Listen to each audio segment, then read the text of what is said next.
Philippine politics and governance. Now we will be discussing about the module 5 of this subject, the historical development of Philippine democratic policies. So after discussing this module, you will be able to relate the evolution of Philippine politics and governance, describe the different stages in the evolution of Philippine politics and governance, analyze the evolution of Philippine politics and governance, assess the effects of the colonial experience on Philippine politics and governance, and appraise the influence of prior stages of Philippine political developments on contemporary Philippine politics. Okay, so the development of Philippine government. The evolution of Philippine politics may be presented through the various historical periods that the country has undergone.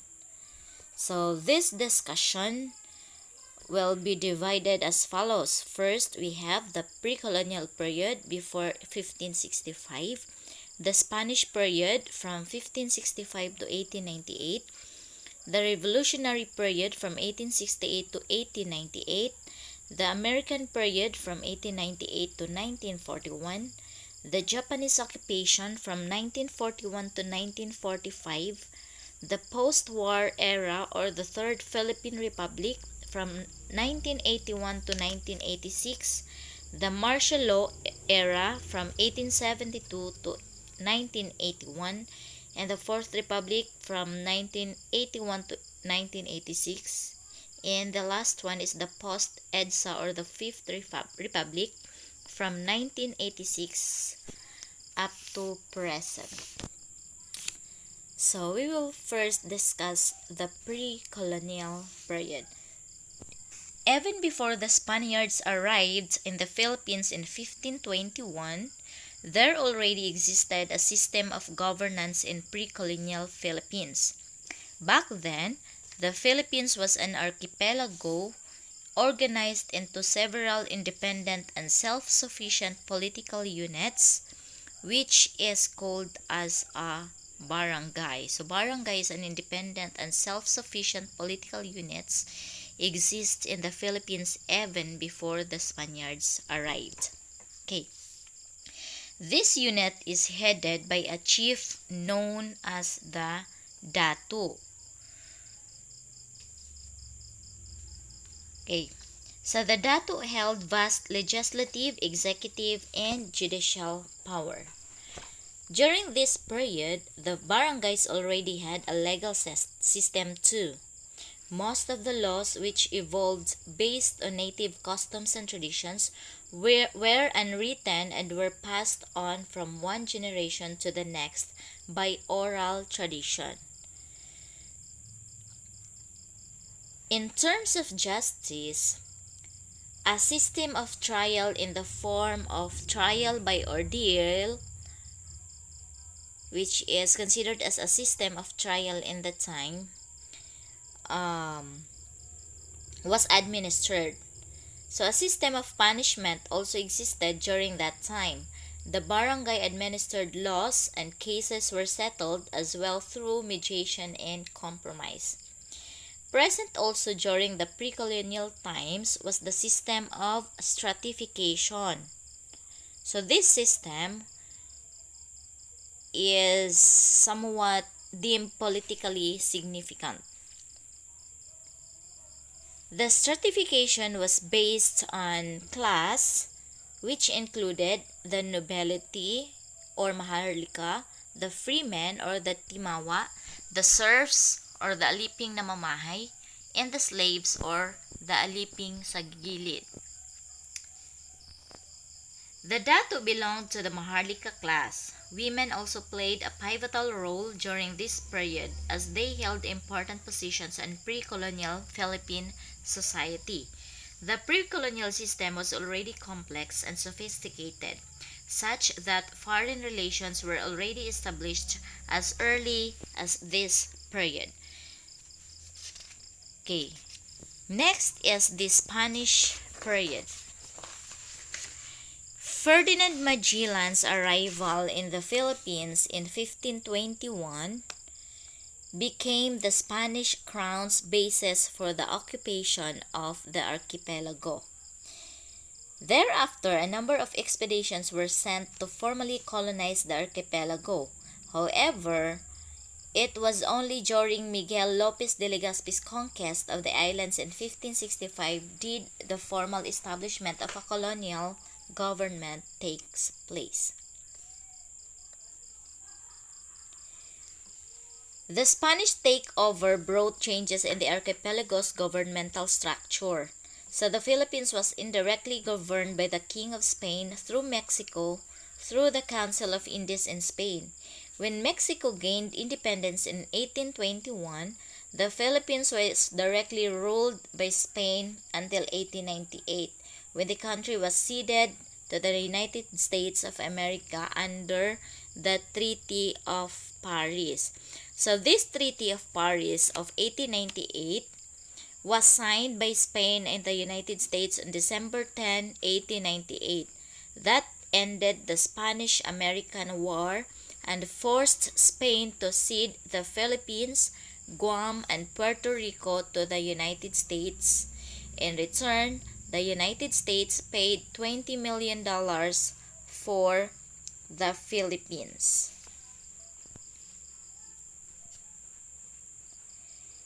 If the pre-colonial government was characterized by independent barangays, the Spaniards consolidated power under a centralized government which was led by the Gobernador General.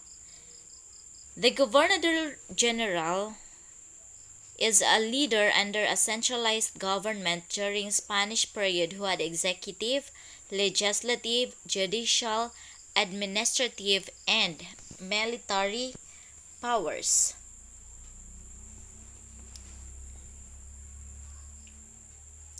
Recognizing the influence of the datos for the easier pacification of natives, the Spaniards appointed the chieftains as the cabeza de barangay. So the dato now this time is known as the cabeza de barangay. The dato's traditional powers, however, were lost and were limited to collecting taxes only. So the unified barangays composed the pueblos or town which were led by the gobernadorcillo or the little governor. The consolidated towns then formed into provinces which could be categorized into two.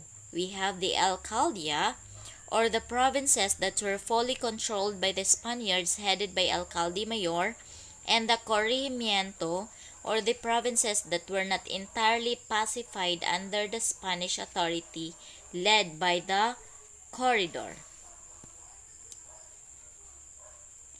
If during the pre-colonial period, the dato and the Council of Elders created laws during the Spanish period emanated from Spain. So on the other hand, there was a royal audiencia. It is an independent body created to hear and solve cases. This was established in Manila, Cebu, and Vigan. Okay. While the audiencia was not an exact model of the present-day Supreme Court, it nonetheless had influence on its structure. The influence of the Spaniards on Philippine politics is still evident until now. The Revolutionary Period. During the second half of the 19th century, the nationalist sentiments of the Filipinos were awakened. So their rise, the propaganda movement, it was the reforms led by Jose Rizal, Marcelo H. del Pilar, and Graciano Lopez Haina during the second half of the 19th century, which aims to fight that the same rights and freedoms being enjoyed in Spain would also be granted to Filipinos. Okay. So they wrote, Jose Rizal del Pilar and Lopezina wrote novels, manifestos, and articles that called for reforms. However, the failure of the propaganda to initiate changes in the society gave birth to a secret association called the Kataas-Taasang Kagalang-galangang Katipunan ng mga Anak ng Bayan or Katipunan. It was a secret association founded in 1892 by Andres Bonifacio and a group of patriots. It sought independence from Spain and set the 1896 revolution in motion. As an organization, the Katipunan adopted its own form of government, which had national and local levels. So the Katipunan was governed by the Kataas-Taasang Sanggunian or the Supreme Council. It is composed of the President, Secretaries, Treasurer, and the Fiscal. The Sangguniang Barangay or the Sangguniang Balangay or the Provincial Council is organized in provinces. The Sangguniang Bayan or the Popular Council is organized in towns. The Sangguniang Hukuman or the Judicial Council created to adjudicate on cases involving members of the organization.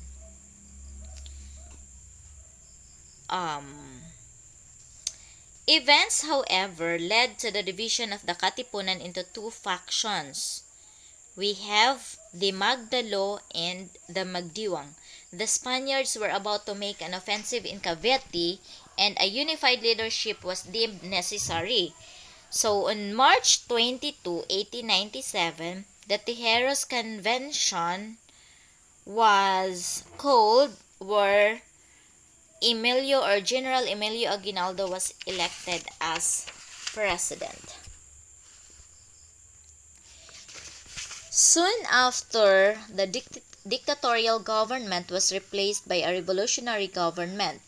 On September 15, 1898, months after the Declaration of Independence, the Malolos Congress convened, which produced the Malolos Constitution. On January,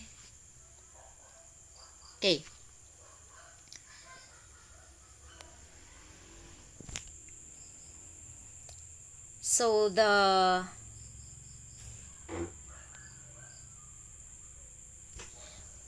Biak na Bato Republic was established by Emilio Aguinaldo on November 1, 1897. Its constitution declared the creation of an independent Philippine state which lasted for only a month. The Pact of Biak na Bato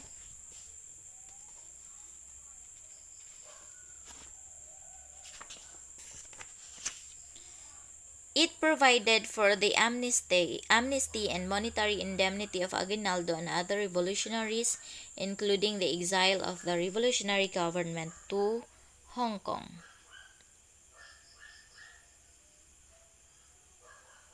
The Pact of Biak na Bato was supposed to signal the end of the revolution, but Aguinaldo and his men purchased more arms and ammunition to prepare themselves for another siege.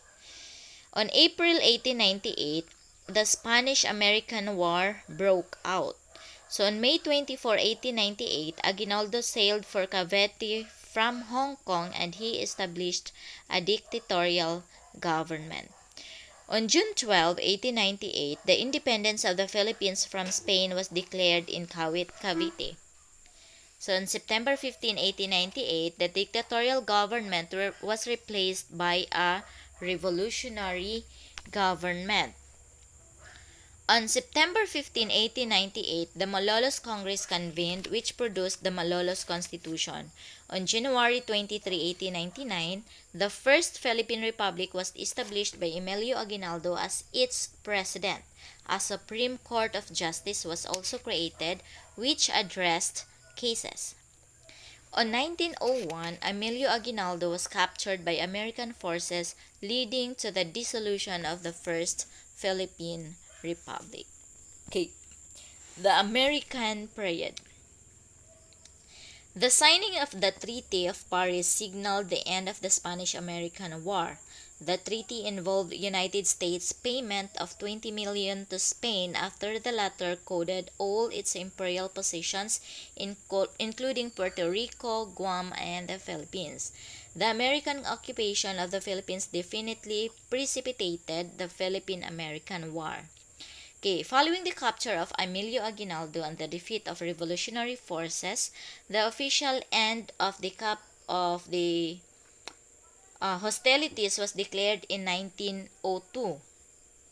Regardless of this, individual uprisings all over the archipelago still persisted, making the Philippine-American War one of the longest wars the United States has ever been to.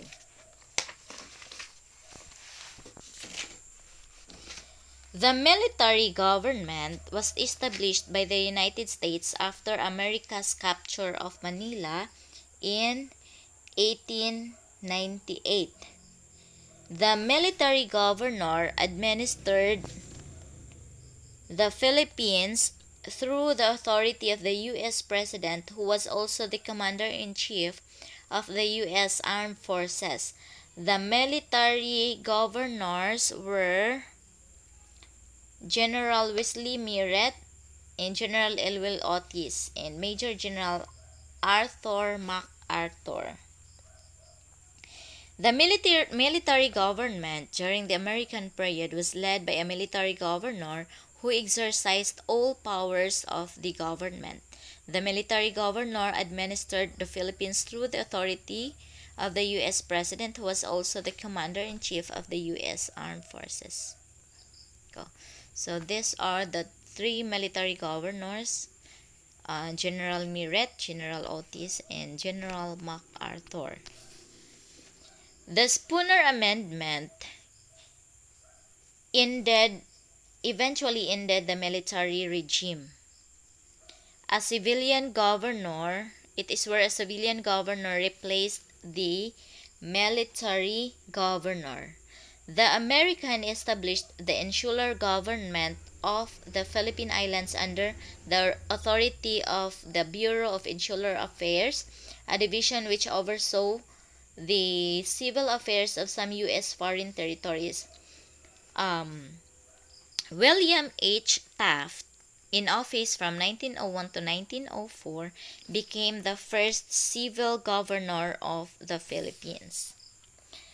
The civil governor acted as the head of the executive branch and also exercised legislative powers as the head of the Philippine Commission, a lawmaking body whose members were all appointed.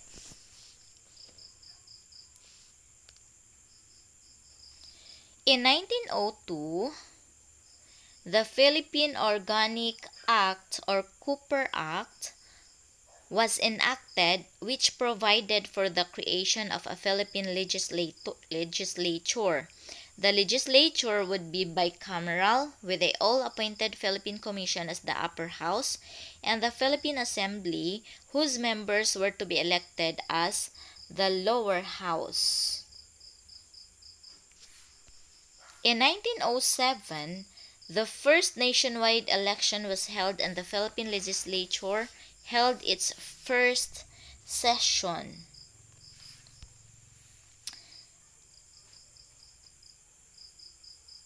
By 1916, the Philippine Autonomy Act or Jones Law provided for the reorganization of the Philippine legislature into a fully elected and Filipino-controlled bicameral body. The Philippine Commission became the Senate, while the Philippine Assembly became the House of representatives. Meanwhile, Filipino statesmen were already working toward total Philippine independence from the United States. So until in 1934, the Tidings-McDuffie Act or the Philippine Independence Act was ratified by the U.S. Congress. It established the Philippine Commonwealth, which provided for a 10-year transition period that would prepare the Filipinos for self-governance. The 1935 Constitution was promulgated, which paved the way for a presidential and unicameral legislative system called the National Assembly of the Philippines. The legislature was later restored to bicameral after an amendment in the Commonwealth Constitution. On January 3, 1942, this is when the Japanese occupation of Manila signaled the establishment of the Japanese Military Administration. So the Philippine Executive Commission or the PEC, established by the Japanese military forces, a civil government that would temporarily rule the country.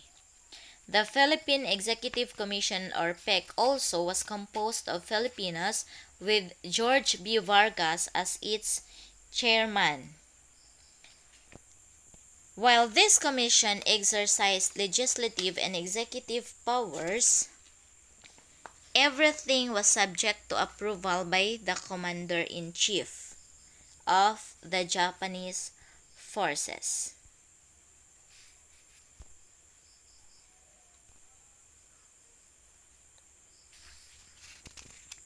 So that was under the Japanese occupation. And in 1943, a new constitution was promulgated and the Japanese-sponsored Philippine Republic or the Second Republic was established by Jose P. Laurel served as its president. The Second Republic, commonly referred to as a puppet government.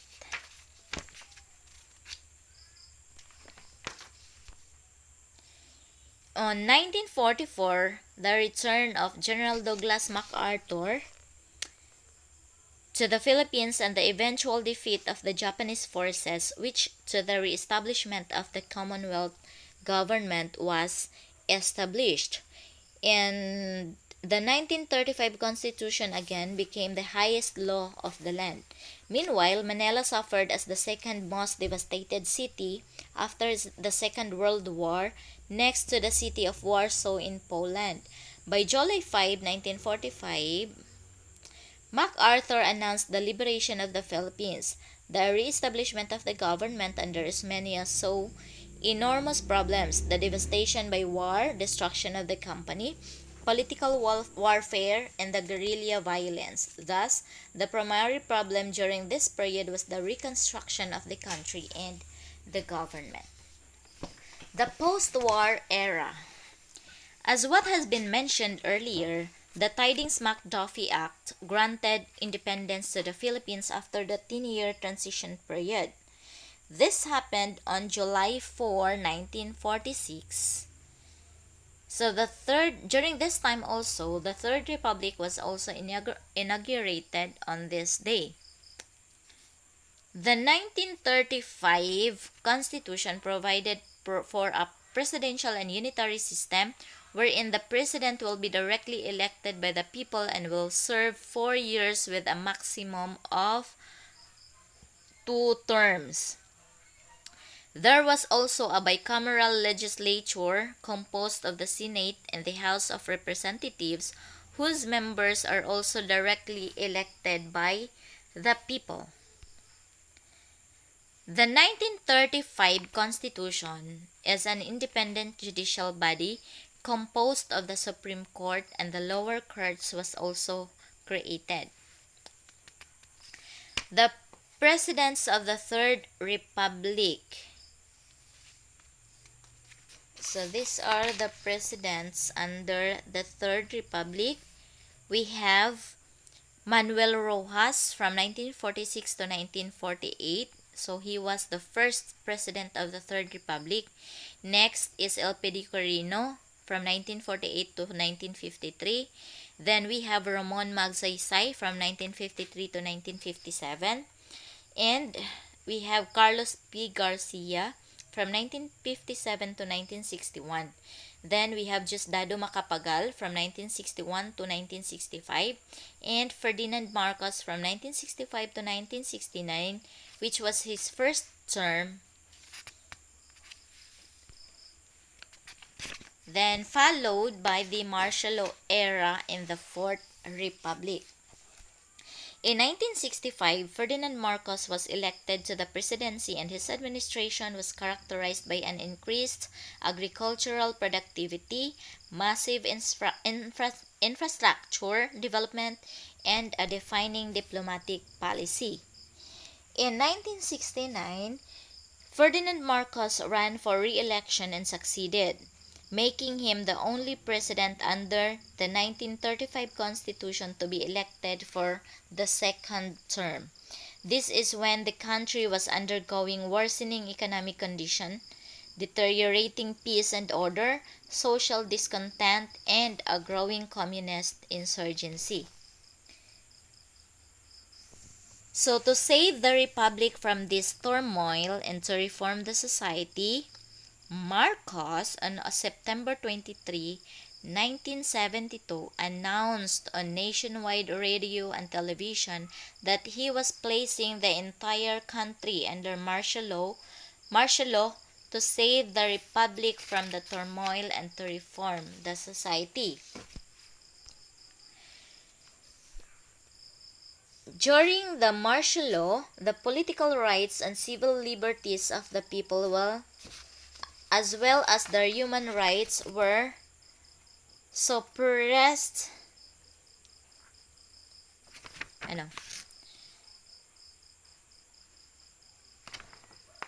The Proclamation 1081 is the declaration of martial law was made through the virtue of this, which was signed on September 21, 1972.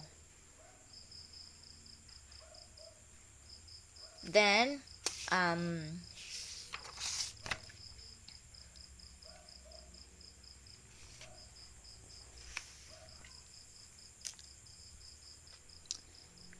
we have the Bagong Lipunan or the New Society. This was instituted by Marcos, which envisioned a thriving and self-reliant society that is based on new social and political values.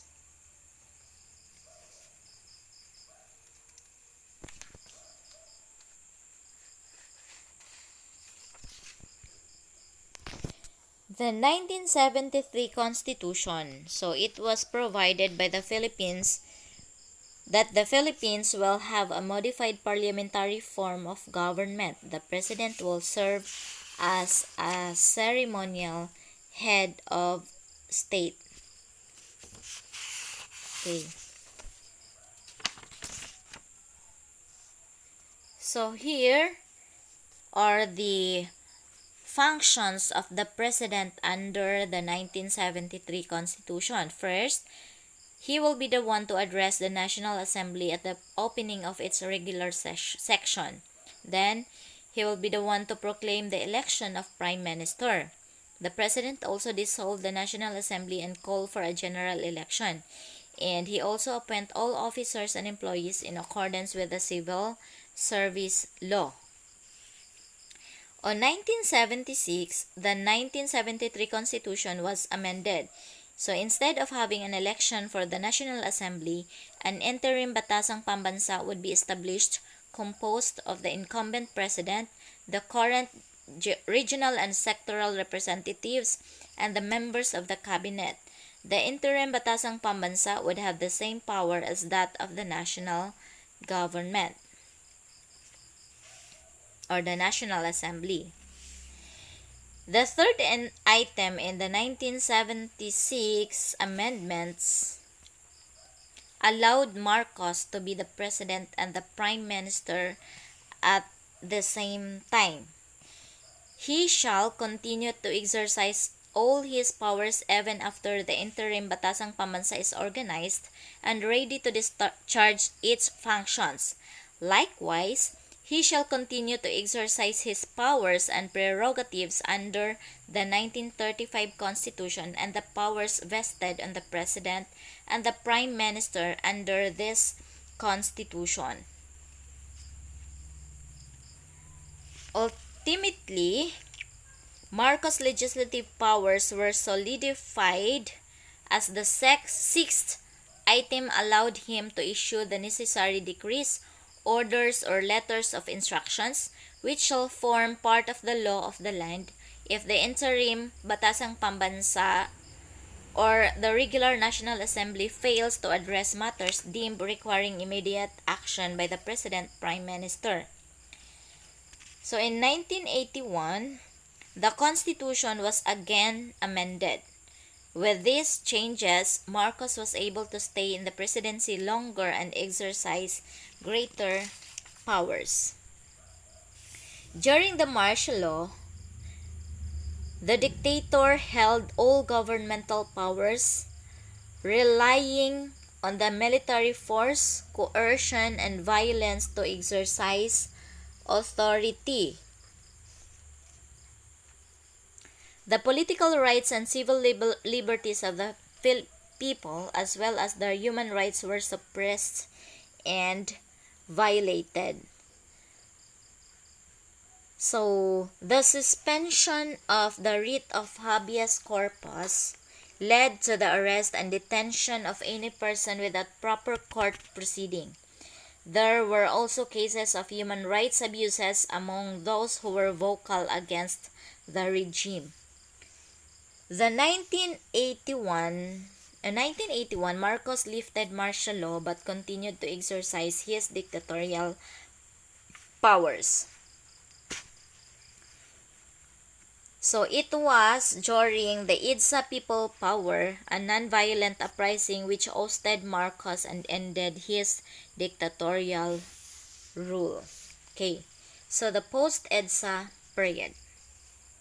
The period from 1986 onward is the restoration of democracy. The fall of the dictatorship marked the shift toward redemocratization and return to constitutionalism. So a revolutionary government was created following Corazon Aquino's ascent to presidency. A freedom constitution was also framed which served as the foundation of the transitory government when a new Philippine Constitution was ratified in 1987. A democratic and republican government was established. So, the 1987 Constitution features aspects that reflected those of the 1935 Constitution, albeit several changes. The post-EDSA era, also known as the Fifth Republic, saw the revival of democracy, wherein governmental powers emanate from the people. Elections, political parties, and civil societies were thus reinstituted. During this time also, civilian authority through the president was recognized supreme over the military. An independent judiciary was also reestablished. Then the Philippine legislature also returned to a bicameral form with the rebirth of the Senate and the House of Representatives. Okay, so Corazon Aquino. So these are the presidents of the Fifth Republic. We have first Corazon Aquino from 1986 to 1992, which served as the first president of the Fifth Republic. Then we have Fidel V. Ramos from 1992 to 1998. Joseph Estrada from 1998 to 2001 only served half of his term after being deposed by the EDSA People Power II. Then we have Gloria Macapagal Arroyo succeeded Joseph Estrada and eventually won the 2004 election and thus served as executive for almost a decade. Then we also have Benigno Simeon Aquino III from 2010 to 2016. He was the son of former President Corazon Aquino. Then we have the Rodrigo Roa Duterte, the first president to have hailed from Mindanao. Okay.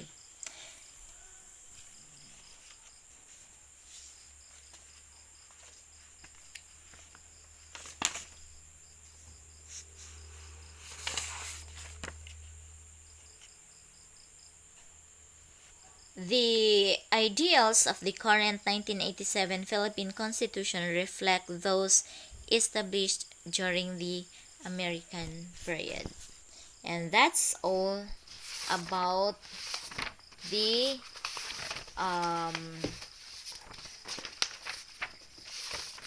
topic from Module 5, which is the historical development of Philippine democratic politics.